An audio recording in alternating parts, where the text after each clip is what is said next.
howdy, y'all. I'm Ronald Redstate. I'm a, stereotypical conservative. I like God, guns, and the glory of this great nation. But I'm not here to really talk to any of you about that stuff today. I'm just here to talk about the issue of masks. Now, I want to say I got a few concerns about this whole mask issue. And a lot of my critics will say that I'm anti-science or I don't believe the data. But none of that's really true. I'm just saying I think I have some valid concerns as to why one would wear a mask, given the state of the global pandemic going on right now.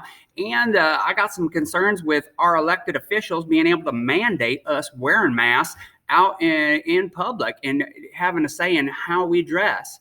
Now, let me give you a couple issues first, and I'm not going to throw a ton of data at you because, honestly, when I've done some research on this, I don't think there's been a ton of well-done studies that back up if masks are actually doing something or not. You get a lot of anecdotal type evidence and whatnot, but not a lot of hard data showing that the way we are wearing masks is actually making that much of a difference. Exhibit A. You got this gator right here, not the gator that I wrestle on spring break when I go down to Florida, but a net gator for kind of like hunting and fishing. And these are great for, you wear a green one and go out and get in your tree stand, deer can't see you, you're invisible.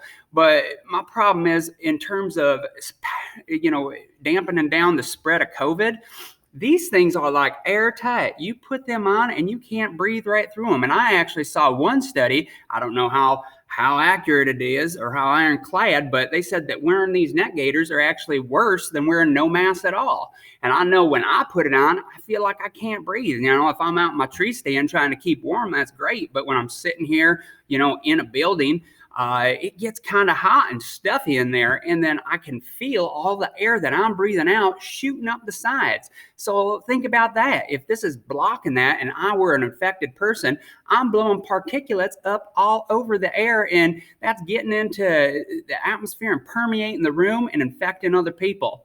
Next up, Exhibit B would be these little masks, all right? And you see them all different ways, like the cloth kinds, and it looks like your mama cut up a sock and then tied it around your ears or something. Now, I don't know how you wear yours or how the people around you wear them, but I'll tell you what, everybody I see wearing them, they're adjusting it all the time. Like none of us ever had a class on how to properly use PPE. For these, people take them down to eat. They take them down to drink. They have them down below their nose. They go to talk to somebody and they pull it away and talk like that because it sounds like you got a sock in your mouth when you're trying to have a conversation with somebody. So let me say, I think maybe these would do something if everybody wore them properly, but I think we all know that ain't the case. We ain't all wearing them properly. And, the masks that it does seem like do make a difference are like the N95 surgical masks. Well, I don't even have Exhibit C here to show you today because those are so hard to come by. How many people do you know that have been wearing those N95 surgical masks out in daily life? I can't think of anybody that really does. The one person that I came into contact with that was wearing one was my doctor, and I think they should. And N95 masks, if you're wearing them, right, that does do something. But most of us just don't have access to them. Now let me get on to the second issue. This one is a liberty and freedom issue that I love to talk about.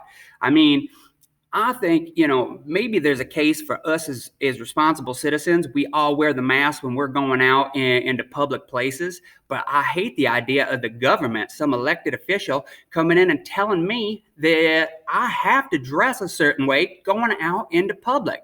Like, I think James Madison, the writer of the Bill of Rights and Constitution, is rolling over in his grave. He was a guy that was acutely tuned in to tyranny, as they had, in his lifetime, just kicked King George III right out of the colonies and started their own nation.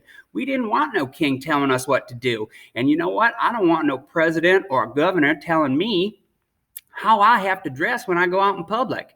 Now, do they have a case for saying that we should have to wear masks in public buildings that are funded by the state? Like, for example, Michigan Center High School? Well, I think, yeah, maybe they do because those are public buildings owned by the state. So the governor might have some say-so there. But like out in private businesses or walking around my neighborhood, going into a business like Menards or Myers or the Walmarts, I don't know. I feel like that's private property, and that should all go to the business owner making the decision whether they want to require those masks or not. I mean, for goodness sakes, think about it. Mom and pop shops are struggling all around this country, and they're going out of business left and right. Do we really want to make it harder for these businesses to thrive and stay up and running? I mean, they provide jobs, and I think we want to try to get the economy going again.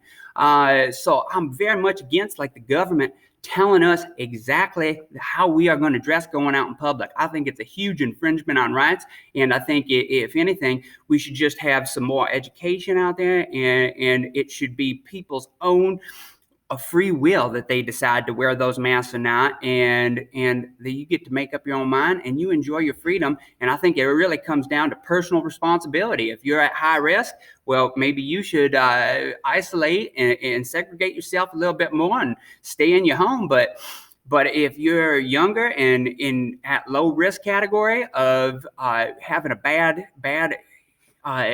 bad run-in with COVID, well, then I think you should get out and get about your daily business and just try to make yourself healthy and take your vitamin D, get your dog walks in, and you'll be just fine. All right, I hope you enjoyed this. Now, remember, these don't express the views of Mr. Taluki or the Michigan Center School District. This is just Ronald Redstate's view on how things are going right now and looking at the mask issue. All right, you have a good one.